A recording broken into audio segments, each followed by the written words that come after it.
Hay otra pregunta, Miriam, por favor. Tengo aquí la otra pregunta más de José Antonio y dice, en palabras simples, ¿qué es la inflación subyacente?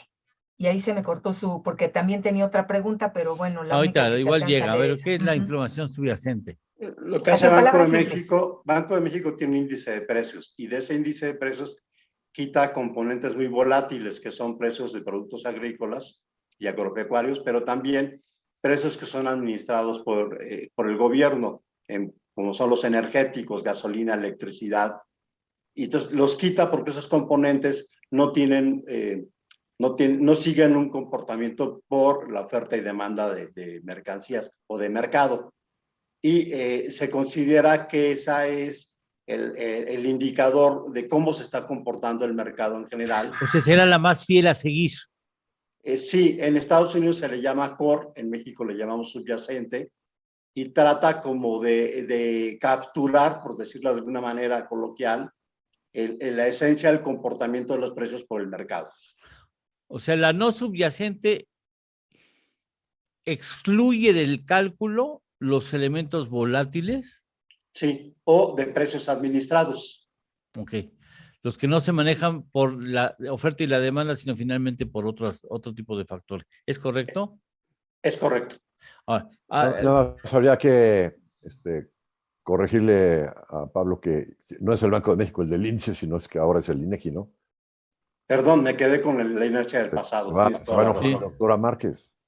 Sí. Sí, bueno, es simpaticísimo el asunto ahí. Sí, el Banco de México dejó de medir la inflación desde el 2011. Lo escribí ayer en mi artículo, mira. Bueno, oiga, ¿en cuánto tarda? Jacob Moret está preguntando, ¿cuánto tarda en traducirse en tasas de interés de productos como la tarjeta de crédito o en el comportamiento económico del país? Ya ves que decíamos que inhibe el crecimiento económico una elevación de la tasa. ¿Cuánto tarda en trasladarse al mercado? El traslado de incrementos de tasas o disminuciones de tasas en otras tasas es casi inmediato. ¿Incluida la tarjeta de crédito? Es más, yo te diría, incluso es anticipado. Por ejemplo, si vemos el comportamiento del rendimiento de los bonos del gobierno federal a 10 años, pues ese ya se disparó desde hace tiempo y ya está descontando incrementos de la tasa de Banco de México de hasta, ayer lo pusieron en 5.5, ¿no? Con el incremento de medio punto. Sí. Bueno, pues ya está anticipando un descuento, digamos, un incremento de hasta 7% en la tasa de referencia. Un incremento de tasas de inmediato se ve reflejado en incrementos de tasas de crédito, por ejemplo, también. ¿Por qué? Pues porque hace subir la TIE, la tasa interbancaria. Interbancaria de equilibrio. Han sacado otras tasas de referencia ahora, pero digamos eso es inmediato y entonces los créditos que están por contrato indizados a la TIE, pues de inmediato están ya generando un mayor costo del dinero, ¿no? Aquí En la parte de economía le dejo la respuesta a Pablo. Pablo. Mira, se hacen estudios econométricos, hay personas que calculan que hay un efecto rezagado de 3 a 6 meses, pero esto puede modificarse dependiendo de la fuerza de los incrementos, ¿no?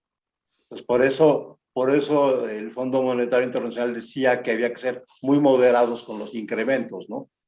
Temiendo que esto pueda generar una fuerte desaceleración a futuro, ¿no? Sí, ese es el problema. O sea, el problema es que tenemos es que ya había evidencias claras de que la economía se está desacelerando y con este medio punto porcentual, pues a lo mejor la economía se sienta así ya, o sea, se niega a seguir caminando con esta. Eso lo miden los integrantes del Banco de México. O sea, al privilegiar la lucha en contra de la inflación, saben que van a afectar la tasa de crecimiento de la economía mexicana. Desde luego, y es parte de lo que están pretendiendo hacer, ¿no? Reducir la demanda, porque el mandato del Banco de México es la inflación, ¿no? Pero no reduces la demanda. bajando la demanda, se supone que reduces la presión inflacionaria. Hay otros bancos centrales que tienen un doble mandato que suena medio contradictorio, el procurar el pleno empleo y controlar los precios, ¿no? Son otros, como en la FED, ahí tiene. La El pleno Reserva empleo Federal es lo uno tiene de la ellos, FED, así es. sí. Sí, lo Este, que hace la Reserva Federal es que tiene una política de comunicación diciendo qué riesgo es el más importante. Si los precios es un riesgo más importante, o si el crecimiento es más importante. Pero en última instancia, incluso bancos centrales como la FED, si tienen que escoger, van a escoger reducir la inflación.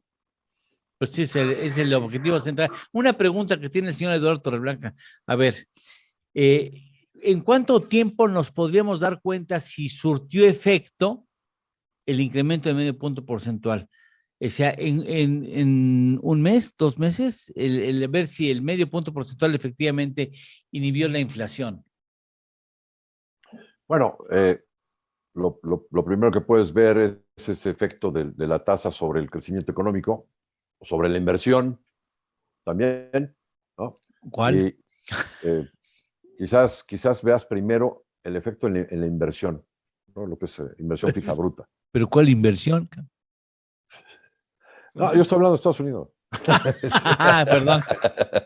Yo pensé que estabas hablando de México. O sea, eso tendría que reflejarse de inmediato o sea, yo digamos que en enero viene la cuesta de enero. Sí, ahora, son muchísimos factores que están en cada variable, ¿eh? O sea, no es nada más la tasa lo que va a mover la inversión, ¿no? O sea, la falta de Estado de Derecho, la inseguridad, la iniciativa de reforma eléctrica, Sí, son muchas todo eso va cosas. afectando la inversión y no nada más el costo del dinero. Bueno, vamos, si les parece bien, a manera de conclusión, algún elemento que quieran destacar antes de irnos. Muy importante mantener el premio de la inversión en pesos, que es otro factor que está implícito en esta decisión, porque si la Reserva Federal va a aumentar su tasa de referencia en el va a jalar futuro, va a haber recursos. flujos negativos en los mercados emergentes, flujos de inversión negativos. Y aquí tenemos alrededor de 82 mil millones de dólares de tenencia de valores gubernamentales en manos de residentes del exterior. Hoy, todavía. Todavía. Pablo. Porque en febrero del año pasado, o de este año, en febrero de este año fue el máximo de valores de recursos de extranjeros en valores gubernamentales. Estaban sobre 120,000. El año pasado, sí, 120,000. 116,000. 116,000 millones de dólares en febrero del 20. Bueno. En Estados Unidos hay un doble choque, hay un choque de oferta, toda la curva de oferta se te desplaza, se te reduce, pero también un fuerte choque de demanda.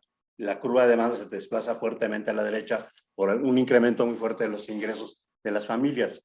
En México el choque es más de oferta que de demanda, pero también existe un choque de demanda. Y si no, pues vean qué pasó en el Buen Fin, ¿no?